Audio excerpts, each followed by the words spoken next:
You know, I've sort of got this one foot in this kind of healthier lifestyle, and I'm doing things that supposedly are right. And I got this other foot, I'm a party girl, and I'm playing hard, and I'm doing things that I knew weren't really great for my health.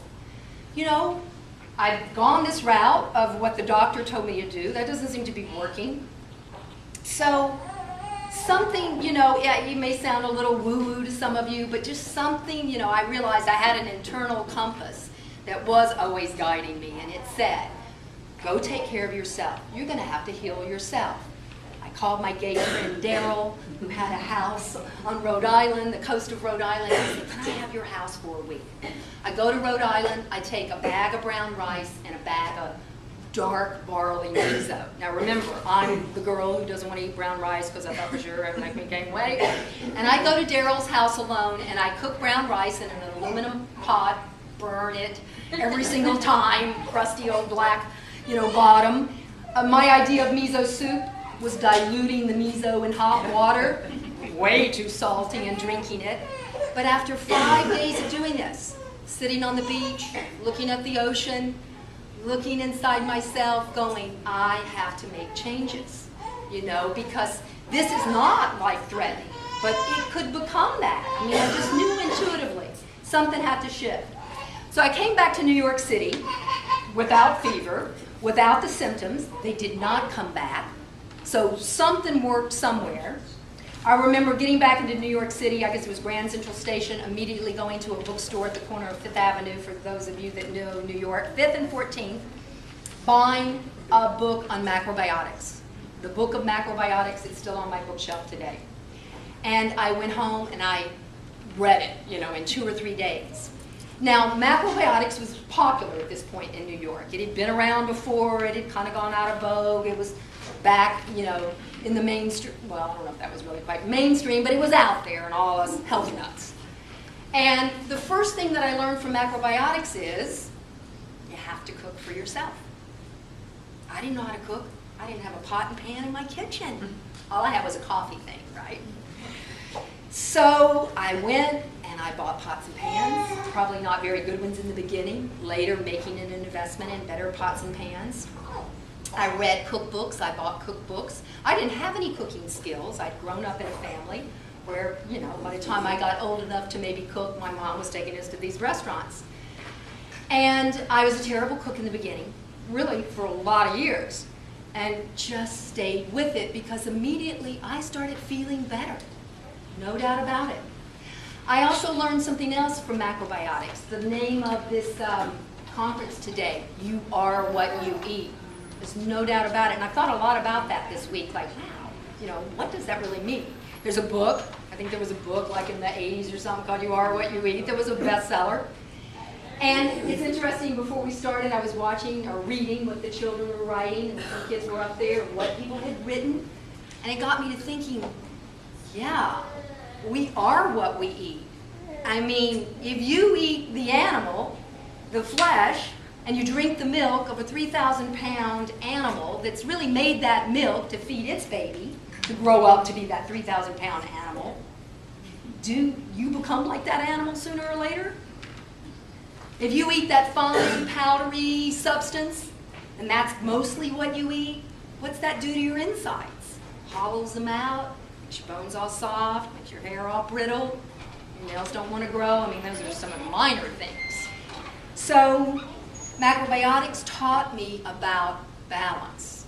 That is its true, you know, sort of underlying tenet. And it's based on these Asian principles, ancient Asian principles called yin and yang, very popular and very trendy, the sign with a little, you know, squiggly going down the middle, you know, dark on one side, light on the other side. And yin and yang is two opposite forces that are contrary forces that get interconnected in the middle.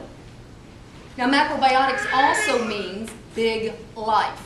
And here I was in my life at this crossroads going, I want a big life. I'm 20 some odd years old, and I don't want to spend the rest of my life being driven by food, being on yo-yo diets, you know, with, as I said, one foot, you know, sort of in the health thing and another foot definitely not in it. So when you think of yin and yang, yin and yang, it's yang, yang, people say it differently, yin and yang. Yin, macrobiotically speaking, is expansive. If you think about the kinds of foods that are expansive, sugar, fruit juice, tobacco, recreational drugs, what else? Anybody know? Alcohol, thank you, tobacco, smoking. Yang is the opposite, it's contracting foods, contracts in you. Salt is the biggest yanger, and animal products, and cheese, eggs, other dairy products, milk. So those are the foods that we really have to look at and go, look, I know most people aren't going to become a vegan in this lifetime. Probably not even going to become a vegetarian. But can you look at eating those foods and eating them way less? So then you say, well, okay, what do I eat? And I always like to think of this perfect, ideal day, not just a meal, because you can do it throughout the day. You don't always have to get it in the exact same meal. And I think about eating grains from the earth, leaves that grow above the ground, roots that grow under the ground, things that come from the sea, fish possibly, or sea vegetables, proteins that have been talked about here today that come from plants, and then something called a pickle that's been in all cultures, all diets throughout the world, and we're losing it in the standard, we've already lost it in the standard American diet. Something that's fermented that helps with your digestion. And that truly is what a macrobiotic plate is. It's really, doesn't always sound so sexy, it's a grain and vegetable-based diet. And the more you can eat whole grains, vegetables, proteins from plants, fruits, because we live in beautiful California and we grow them in our backyard. Traditionally, macrobiotic kind of stays away from fruits. They think they're too yin, but we live here and it's okay. This is how you want to be eating. I mean, this is why I feel I got brought here today. This is what I've done so well with Real Food Daily, is to wake some of you up, because everybody's in a different place along your path, to how can I incorporate more of these foods into my diet on a daily basis. When I talk about whole grains, they are whole grains that are whole. They haven't been processed, they haven't been cracked, the bran hasn't been removed or the outer shell. Brown rice, all kinds of brown rices, long grain, short grain, medium grain, basmati, brown jasmine rice, I love that. Quinoa, very popular, easy grain to cook. Breads, pastas, they're fine. You're definitely going to have those in your diet, but you don't want to be living off breads and pastas believing that you're getting your whole grains. You also don't want to be duped by Madison Avenue and cereal companies who advertise that you can get your whole grains from a box of cereal. Now, yeah, it may have oats that really came from an oat groat, but, you know, and don't get me going on the box of cereal because it's all loaded with sodium and sugars. Read the ingredients, they're right up there at the top. So whole grains, very important.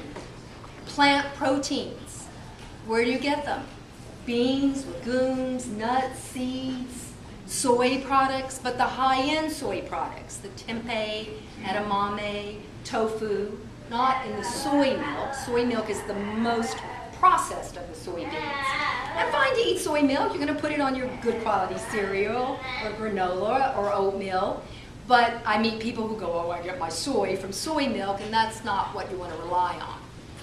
And you definitely, I was in on the panel that was up here earlier, maybe most of you were probably in here, you know, you want to stay away from all these soy isolates that are hidden. They're in the ingredient list, but they're in foods to use as fillers. You want to get it the purest form as possible. And there's nothing really wrong with tofu. You eat everything within moderation. And then vegetables. I mean, does anybody in here not like vegetables?